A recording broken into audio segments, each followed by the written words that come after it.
Welcome to Paradigm Shifters. Paradigm Shifters is a radio show, but also podcast that introduces you and shares with the world some people that are making a difference on the planet. And today, my difference maker is Anne Crawford, who's an author of 5 books or 7 books. I can't remember which. 5. 5 books, and also has got a an award-winning film under her belt, right? With plans to do more. But you have this new book called Life in the Hollywood Lane, and that's a synonym or a metaphor for fast lane. I know that, isn't Well, it's its own lane, that's for sure. it? And Hollywood is your favorite place to live, is it not? One of them, yeah. Hmm. And when I was reading this book, which is really I mean, it's a light-hearted book, but it's not. It's a light-hearted book that takes you into some very deep kinds of places, right? And it's about a Yes. suicide. In a way, it's about a young woman who's uh, becoming an actor, she hopes, and is dealing with all the physical appearance stuff about that. But also, you go through this incredible, deep, transformative way of responding to your roommate's suicide. So I want to talk to you about, which is really interesting to me. I want to talk to you about suicide these days because it's a big subject, isn't it? It's in the news. It is. It What is. what do you think? What prompted you to write about suicide? Well, I worked as a talent manager for a bit, and one of my actors committed suicide. And about a year later, this story came to me, and I wanted to write her story as told through her best friend Trish, and not have it end as a tragedy, but have her be the hero of her own story, no matter how her journey ended. Hmm. So that's how it started. And then Trish just took over my life for a while, much to my joy. So you lived all kinds of aspects of her, huh? I did. I There were some really still do. wonderful places of expressing, what would you call it? Grief is kind of the digestion of tremendous loss like this, is it not? So the expressions that Yeah, she used of grief are really intense. Like the time she gets apart, she has such a struggle with being in that kind of coma people go into over grief, right? But when you right. took that job, or she, I call it you, but anyway, when Trish took that job in the Philippines, being involved with the son that had died, right? Right, Then right. tell people what happens when she's coming back, because I thought that was just a precious release of the intense complexity of feelings that comprise grief. Well, through the book, she's riding the roller coaster of grief. And in this particular moment, she's flying back and she drifts off to sleep. And she wakes up thinking about coming home to her beautiful home, her favorite city in the world. And then her heart just panics because she realizes her best friend in the world is not there anymore. And she says to herself, please don't let me scream on this plane. Please don't let me scream on this plane. I mean, anybody who's been through grief knows that that's a very real moment. And she rides it through. She's an actor, so she's taken lots of acting classes with breathing lessons. And she just calms the feeling down and comes back to LA and back to her life. But the feeling I had was that the intensity of that desire to scream was a lot of the grief trying to finally come out in a way that was Yeah, productive. Did you feel that? yeah. And she does scream from time to time. I think screaming is great for us. Yeah. We don't have to hold it all in. I think the that's really true. Hmm. the car wash is a great place to scream. Ah, I'm thinking about a time when I had been recently widowed, and it was Christmas time, and I went to buy some Christmas presents in a big store, department store, and people were fighting over sweaters that were on sale, and I literally started screaming. I, Wow. yeah, I said, Mark is dead and you're fighting over sweaters. I can't believe it. That's what I was screaming, Wow. which tells you Wow. something about, you could say that's insane, but to me, in retrospect and knowing an awful lot of people now as I get older, that tells of a depth of trying to make a cohesive situation out of something that's still a ripping, tearing loss in our own Right. Right. identity, eh? Right. Hmm. And it is true. I mean, we fight over the craziest, stupidest things.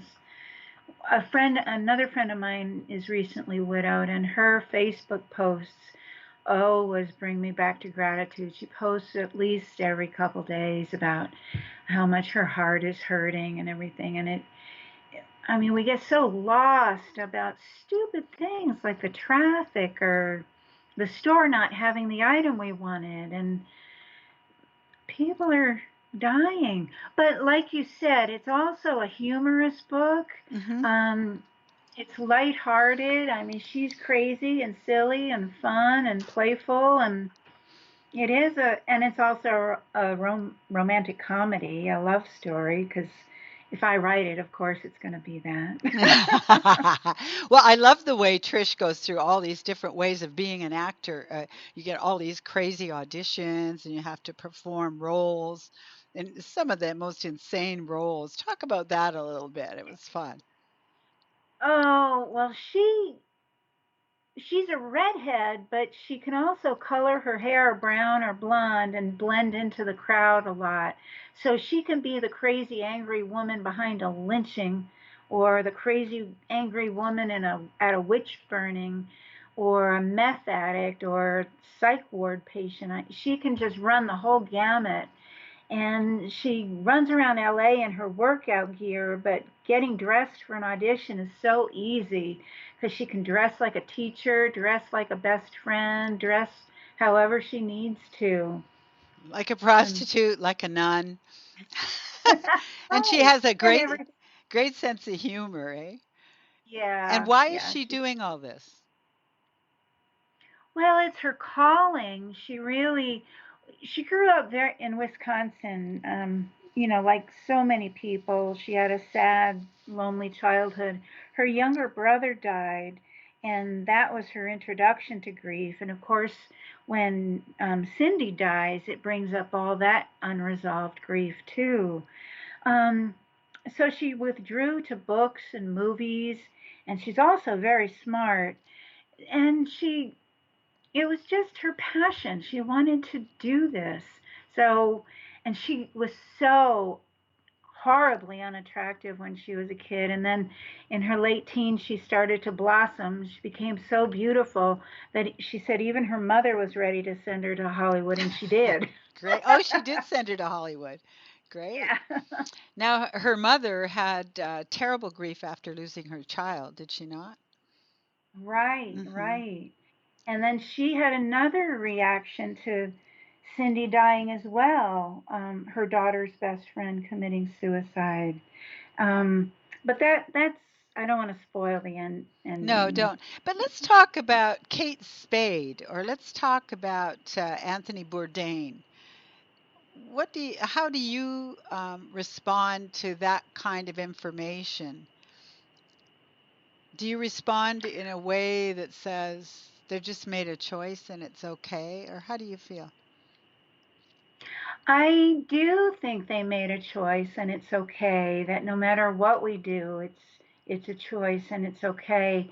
But then we don't know if there's mental illness there. I mean, apparently Kate Spade had some mental illness. I'm not sure if it was bipolar or what she had. But that plays into it too.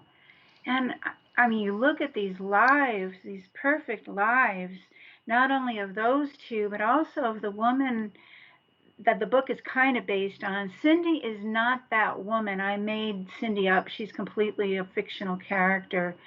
But the woman who did kill herself a few years ago, which was the inspiration for this book, and she was beautiful, talented, funny, gorgeous, just looked like she was living life in the wonderful lane. Hmm.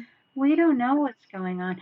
Another thing I read recently is a lot of people say that committing suicide is a selfish act, but really, the people who do commit suicide often are thinking that they're a burden and they'd be relieving their loved ones of this burden. And we don't know how much mental illness plays into that. So the thing is, what you're saying is we just don't know what's going on inside of anyone, really, right? Right, right. My But we understanding all, about some of it is that when people say it's selfish, I go, we don't know what kind of a deep, dark place somebody gets into, maybe only for a little while. right, It's right. very interesting kind of thing. But let's go back into talking about being a star. Is it called starlet? Somebody who keeps going into acting. Let's talk about that. I love the way you break down what's required. Why don't you talk about what's required as a good Well, actor? Trish had a Wisconsin accent, so she had to take elocution lessons when she got to Hollywood to shorten her long days from Wisconsin. I have family there, so I spent a lot of time there. When I was in But Pennsylvania, I was studying radio, and I had to do elocution lessons that made me say, "How now, brown cow." But having had elocution lessons as a little kid in Vancouver, BC, I laughed. I thought, wow, I could be in big doo doo if my teacher could hear me now, right? It was hilarious. So you got to fit into right, the vernacular or the accent of the place, right? right, right. So, in addition to elocution lessons and workouts and acting classes and improv classes and everything kind of classes, she did everything over and over and over again. She just devoted her life to it. But she loved it, didn't she? Oh, absolutely. Absolutely. But But I also she, like the whole conversation about, and I've heard this a lot from people, oh, actors just can't really live a life because they're busy being something else. I find that an interesting yeah. discussion. Yeah. Oh, yeah, I bring that up a lot. Actors have to draw on this deep well of emotions because if they don't believe the emotion they're feeling, then their audience won't believe it either. Right. So they have to be real, and those emotions have to come from a real place. So they So have to really actors, understand a lot of people, right? right, right, So that gives us a lot more faith in them and so on. How, right, right. so back, let's talk about Trish again. She really went through a huge amount of retrospective when Cindy died, but it's really interesting because it's even though it's after Cindy died, it's a lot about getting to know Cindy, isn't it? Yeah, yeah. She comes back over and over through the book as Trish is journeying, and she'll tell little vignettes that have a relevance to everything in her life, like the store, the cafe, everything. There's a story about Cindy there. So she's very much alive through the books. Hmm. And people don't really die, do they? I mean, No, yeah. But she doesn't no. seem to come back as a ghost as much as an awareness in the mind of Trish. Right, Hmm. right. And would Trish have been an actor if it weren't for her relationship with Cindy? Oh, yeah, she went to LA to be an actor. Hmm. And she met Cindy in one of her first auditions. And it was strange for her to be in a room full of people who looked just like her. And that was because she had They a were looking, carefully prepared look, right? yeah. Well, and a redhead, they obviously for that commercial, they were looking for a redhead. And Cindy and Trish are both redheads. So. Ah, isn't that wonderful? My, a lot of my actors when I was a talent manager were redheads, like an inordinate number of redheads. Well, that's interesting because my stepdaughter, who's an actor in LA, is a redhead. And she's always going out for Right? parts and so on. Yeah. One thing Trish gets into, Trish eats really well. And she mentions that Cindy ate junk and then she'd exercise a lot. most cows are fed garbage, literally. So Cindy was, as many others were and are, eating garbage, literally. So Trish goes through the different things. It wasn't just alcohol and it wasn't just pills, but it was the way Cindy ate and her mental state that could have all added up to this perfect storm of her killing herself. She had just been dumped. Somebody thought she was a real movie star, and when they found out that she wasn't, that she was really the star of a bunch of commercials, he dumped her. So that had just happened. Plus, she was about to turn 40, which in LA, in Hollywood, is, I mean, that's the death of your career if you haven't made it by then. So that was a big deal to her, too. Hmm. But it reminds me of the story of Peg Entwistle, who Oh, yeah. worked and worked as a starlet. But do you want to finish that story?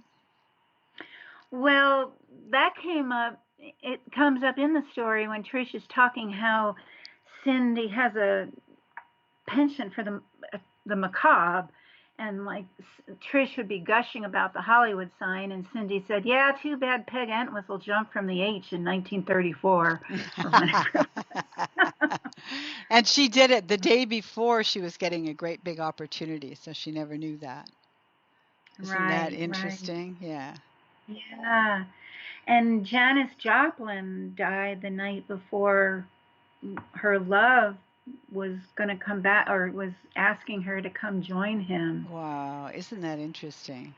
That's one of the things Yeah. about suicide that is recorded so often is that often is untimely because waiting a little bit of time, right? Right, Hmm. right. Interesting. When I was trying to reach my actor who committed suicide, I I had an audition for her, so I was emailing her without knowing she had died yet. And that was strange. And who knows if that audition would have been her turning point. So that's the same kind of story, isn't it?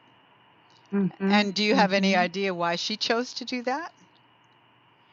I didn't know her very well, so I didn't. I did just about a month before the book went up. I got in touch with the best friend who in my book would be Trish, who Trish is based on. I got in touch with the best friend of the woman who had committed suicide. And I was very nervous about that conversation, but it turned out to be really wonderful. She was happy to hear about the story and how I really kept her alive. I mean, she's living on in this story. And you took a lot of the character traits from the woman that you knew? No, no, I didn't. But no, I don't know. Like in my book, Cindy drank and was promiscuous and took pills. I don't know if the woman I'm basing it on did that at all. You didn't know her So it's a as well. completely fictionalized version of what happened. I love And that. Trish is nothing like the best friend in real life. They're very different. But she was a real, Trish was a real explorer too, wasn't she? Yeah. Hmm. Oh, absolutely. Hmm. She doesn't seem to have, she's having fun with all her improv and her breathing exercises and her gym stuff. And I love that she runs around in high end or fashionable gym clothes.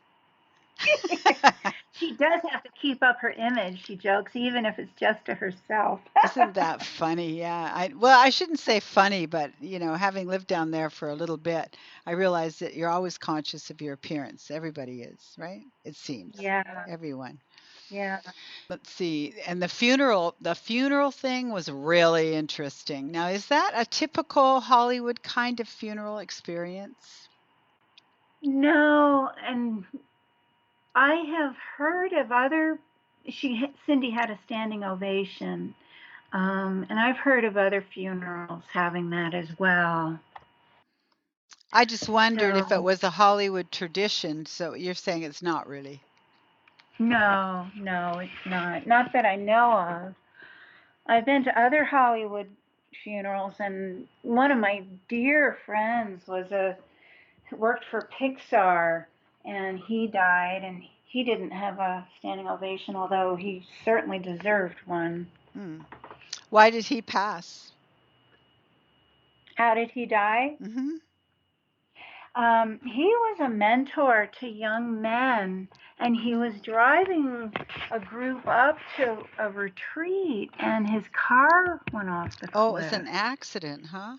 Oh, it was just terrible. He was this big, lovable bear of a guy. If you watch the movie Cars, he worked on that as well. And at the end of it, um, it it's dedicated to him. His name was Joe Ranft. Ranst. Just a It's a little like Ranft. RANTV. Ranft. Okay. Ranft. Okay. But Hard it's to a say. it is hard to say. I was thinking about James Dean. It's way before your time, but he was such a hero. But Yeah, he went off wildly driving, right? And yeah. um and the fellow who was Joan Baez's brother-in-law, who I don't remember his name now, but he wrote "Been Down So Long It Looks Like Up to Me." And he killed himself in a car accident on the way home from his very successful publishing celebration. The book was Mhm. outrageously great, and he didn't make it home after, which is kind of an Oh, interesting thing. It's a celebration in another way, isn't it? yeah, yeah. So sort of life in Hollywood can be extremely dramatic on all levels of a person's life. Absolutely. And we talk about the red carpet and how that is having a movie premiere and how beautiful that is, and all the fun stuff and all the not so fun stuff, all the rejection, all the not insults, but casting directors can be pretty hardcore. You're too heavy, you're too thin, you're too tall, you're too short. They have to handle so much rejection. And I say over and over again, or Trish says over and over again, that actors are such tender creatures. So Hmm. they have to withstand this rejection all the time. And then I there's marvel another about thing. that because most of us have a heck of a time with rejection, right? Yeah. And another thing a bunch of us have a heck of a time with is the adulation. A lot of people can't handle, if they're um, if their self-worth inside isn't up to snuff, this constant adulation and fawning over them can be crazy making. Hmm. So I understand how people kill themselves, like Judy Garland or Marilyn, maybe. She might have been done in by the mob. We don't know. But Hmm. um, so many people, It's there's really a interesting. disconnect. Yeah, because it's like who you are. You're speaking all the way through this novel, which is really intriguing. You speak all the way through about the sensitivity that you have to be really sensitive to empower your relationship to the character you're presenting, right? Right, right, So that sensitivity is what gives the gift to most performances. right, And right. has to be furthered all along, doesn't it? People have to further that awakening all along. So it is a process. I mean, you're very spiritual, so am I. It's a process of awakening in many ways, isn't it? Right, absolutely. To become Absolutely. one with all people, to become one with life, you know? Right. And to get the wherewithal to withstand the adulation without letting it go to your head or letting it kill you because there's such a disconnect. It is a process, it's a growth, um, it's a maturity that comes along for some people. It did for Trish. But it has to be like a humility too, a recognition of self and who self really is. Right, Hmm. right. So, terms of why people become actors, I think it's a spiritual calling, frankly. I'm still going back to Oh, that. absolutely, absolutely. And it's a calling like anything, like being a writer. I could not. not write. I Right. have to write. Hmm. I've tried not writing. It doesn't work. These characters come knocking on my shower door and That's wonderful. show Also, up I in the want to talk. car. Pardon me? They show up in the car as I'm driving, like, oh no, you're writing my story. Don't even think of not writing my story. That's great. So your film, the film that you won an award for, is about Vietnam, right? What was Yeah, I that? went. That's a little different. Filmmaking is a little different. Hmm. Yeah, oh yeah.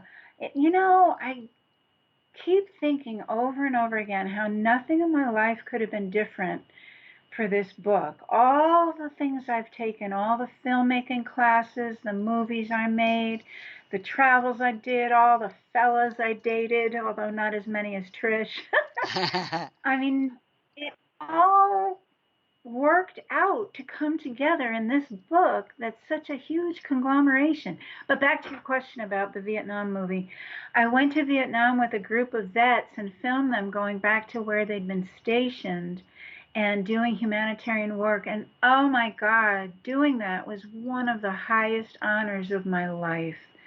Being with these guys as they released 20, it was 20 back then, 20 years of guilt and shame for the things they'd been involved with, and the stories they told.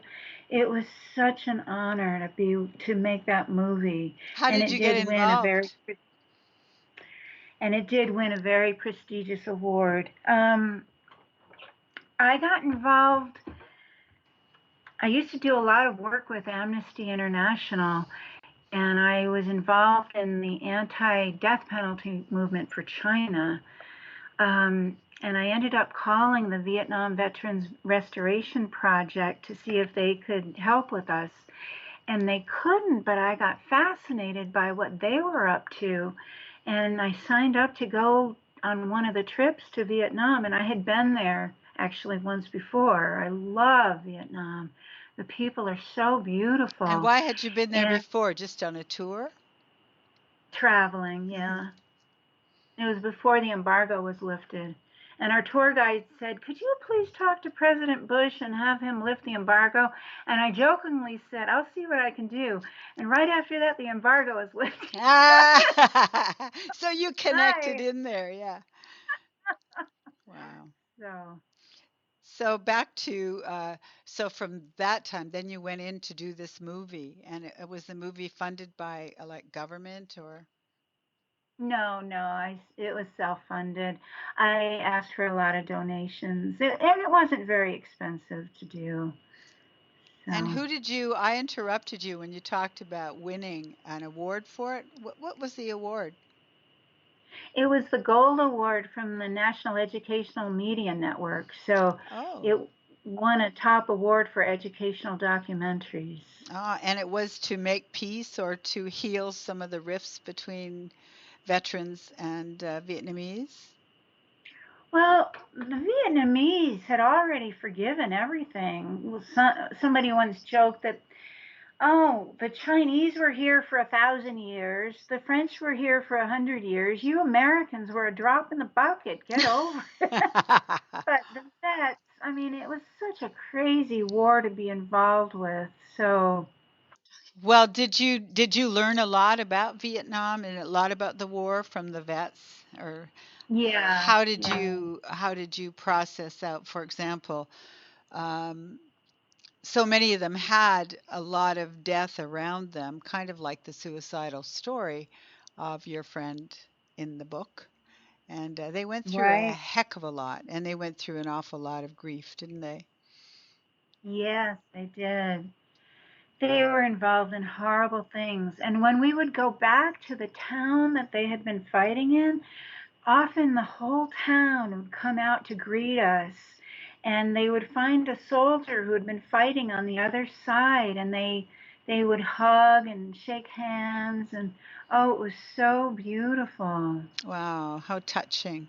Well, Well, one of the vets, when he went home, his brother had been killed in Vietnam, and when he got home, his father said to him, "Should have been you, the hmm, one who died." I mean, just awful things. And wow. the whole country spit upon them. Hmm. Yeah, that was really awful, wasn't it? Yeah, it was just terrible.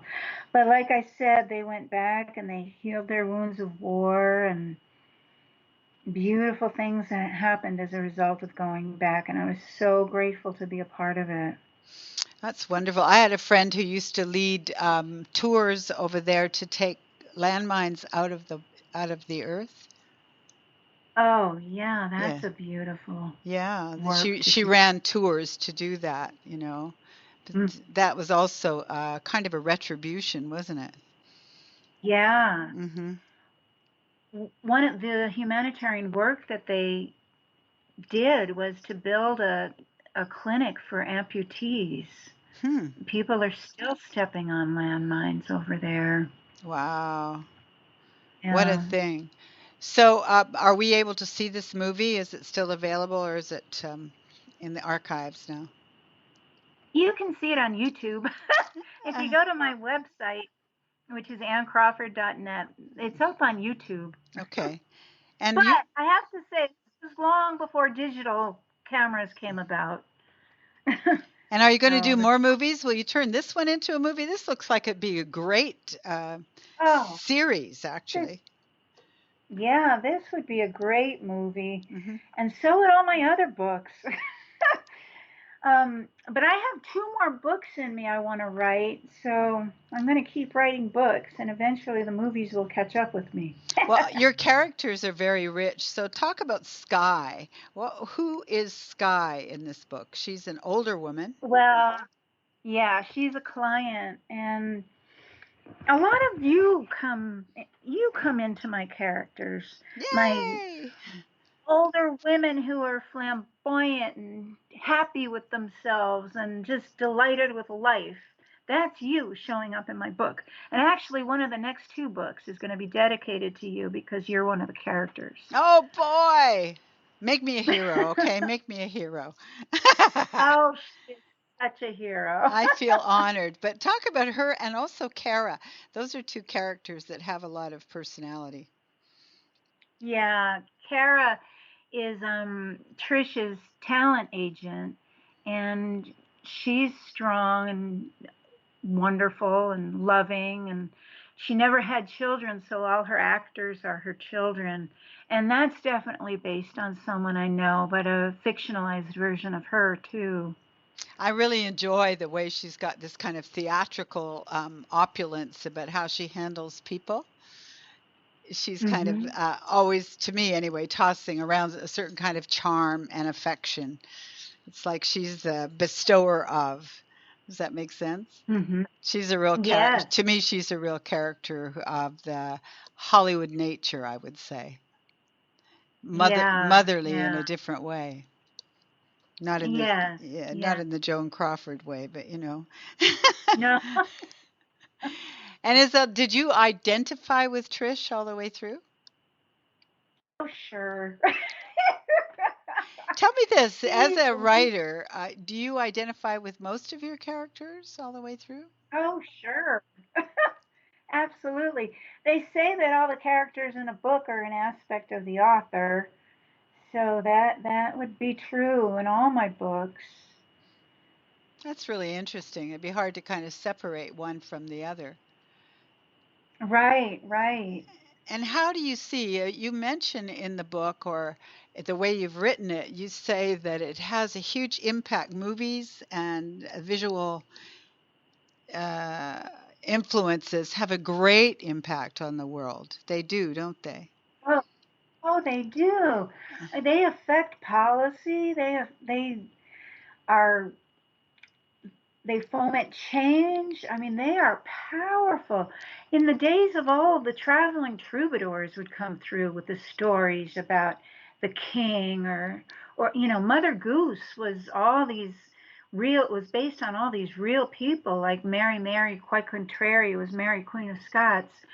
So those were the time in the times of old. They were the stories, and they were based on truth, and they would foster change. And nowadays, I mean, to go in, movies are full sensory experiences. and people walk out of a movie changed. Hmm. Oftentimes for the better, hopefully more often changed for the Yeah, I better. find that really mesmerizing because we're taught so much when we do our spiritual work these days to truly embody the feelings of what it is you're wanting to create. And I know movies Right, have been, but then we've got so much viciousness in them these days as well, or sensational right. murders and so on. And I wonder about that having an impact on humanity. You just got to up the Yeah, ante on the transformative stuff, probably, huh? yeah. And all these school shootings. I mean, I think the kids have just become numb.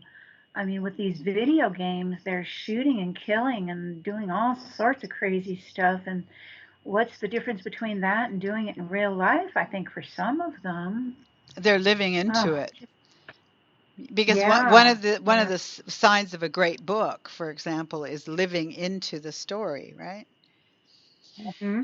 And so that's Hmm. something that's a big concern. How do you see it all going out there? Where do you think films are going to go? Well, the whole Me Too and enough is enough, that whole movement. I heard on NPR yesterday that there's a new quality checklist. I think it was started by Sundance of having a certain number of female actors, producers, directors, crew members on each movie, and each movie is going to be graded on this. I think that's wonderful. But with that movement, and I do give a tribute to the Weinstein accusers. Good.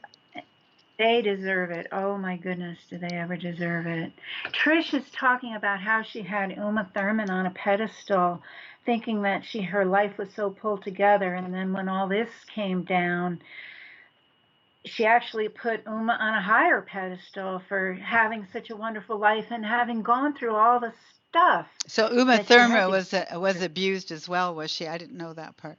yeah. Hmm. And Quentin Tarantino directed her in Kill Bill, and she was injured. She had told them that she wanted a stand-in to do something, and they made her do it, and she's still injured from it. Wow. So, yeah, yeah, not So there good. was no Not defense, no protection of women in those days, but there is right, now, isn't there?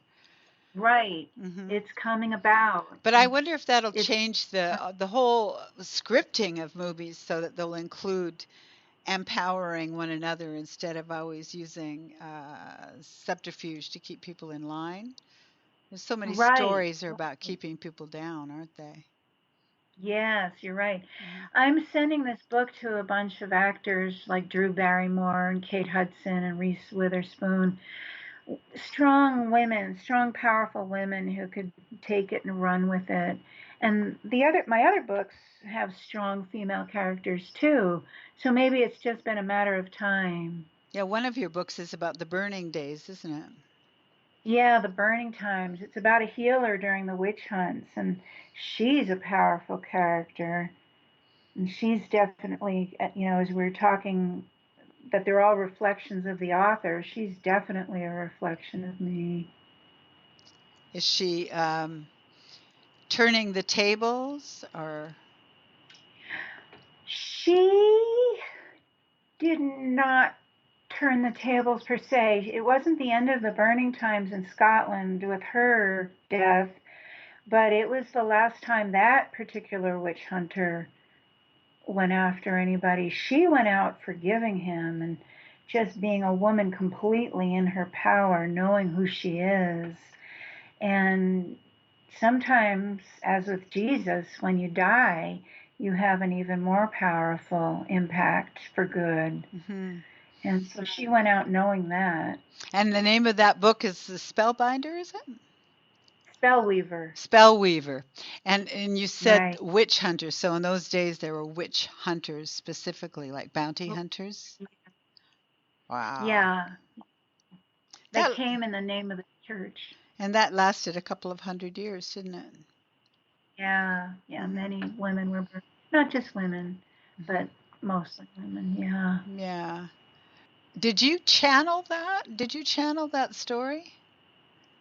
It's hard to know. It's hard to know if if you've channeled it or if your imagination is quite similar. Well, I remember that lifetime, and my sister, it's a it's a story about two sisters, and my sister and I were driving through Kansas one day, and I was telling her, she was telling me a, about a life she remembered in Scotland during the burning times, and I pulled over to the side of the road, and I said, I'm writing that story from the other sister's point of view.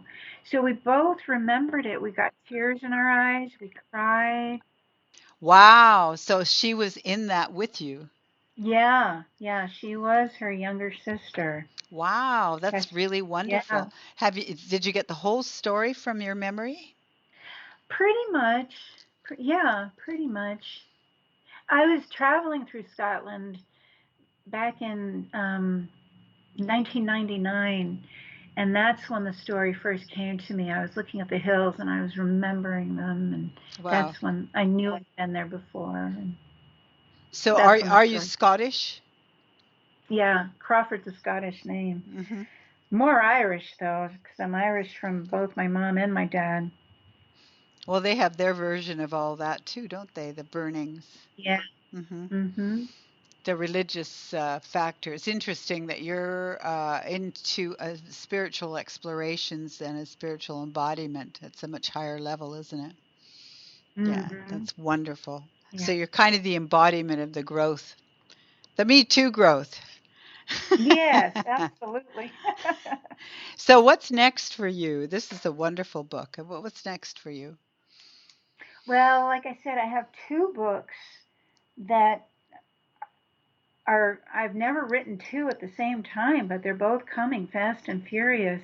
I drove, I did a long road trip this past weekend, and I wrote half of one in my head, just coming and going to the retreat. Um, and like I said, one of them it features you. It's a story about three generations of women. This feisty ex-flower child hippie grandmother, that's you, and a transgender granddaughter, and a woman in her 50s who drives a Buick and voted for Trump. So that should be interesting. Oh wow. And it's just coming into your head. This is great. Yeah. And do you Yeah. once you perceive them like that, do you remember them or you have to This capture one's them? I capture them. This one's completely made up. Um, and so is the other one. The other one's about a walk-in who ends up on a in a farming community in Kansas. And Really? that's the one I wrote in my head as I was driving across Kansas last weekend. She ends up in a farming community in Kansas. The mind boggles, eh? Yes, And and she's a that'll be fun. walk-in. Now tell me, where do walk-ins come from? Does you never know. It's like from different time, Right. different space, different Diff- different star systems. They could be from all over. mhm. I think that's really interesting. So we don't even know what the parameters are in that person's perception.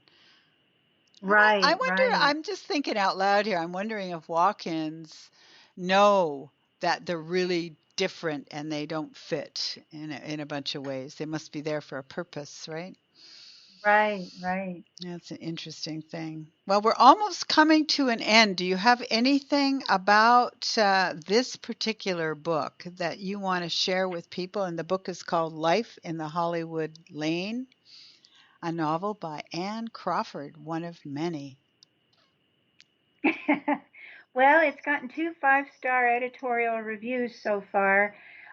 One is a very high caliber one, reader's favorite, and it says compelling and universal in so many ways, most highly recommended. And another one says a lightly written and often fascinating insight into the crazy world of Hollywood. I always try to suggest who I think will most enjoy a book.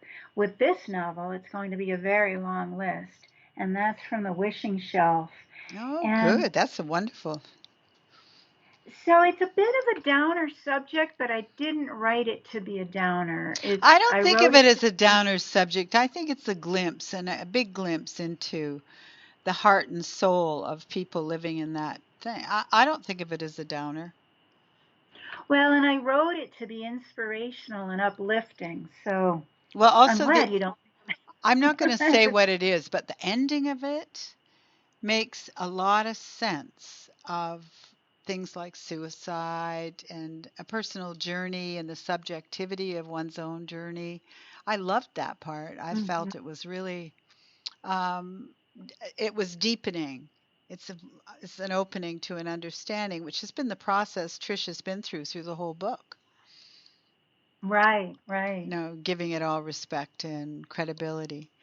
Well, thank you, Anne Yeah. Crawford. It's been a delight to speak with you about life in the Hollywood Lane. And it's always a pleasure to talk to you anyway. So we'll look up your. Oh, I I'd love love to see. talking to you. We'll talk again, but I love your film idea too. I keep thinking I must track that down. I'll get onto the YouTube and at least some of it because I'm a 60s person, an old 60s radical, and the Vietnam vet Right. situation is very important in my history and memory and so on. It's nice to know there are resolutions in deep grief and deep pain, which is partially what your book's about. Yeah. And to me, that's not Yeah. terribly tragic stuff. It's life. It's life and putting some really deep emotional texture into it. Thank you for your good work. Thank you for Thank you. you. All right. Thank Many, you. many blessings.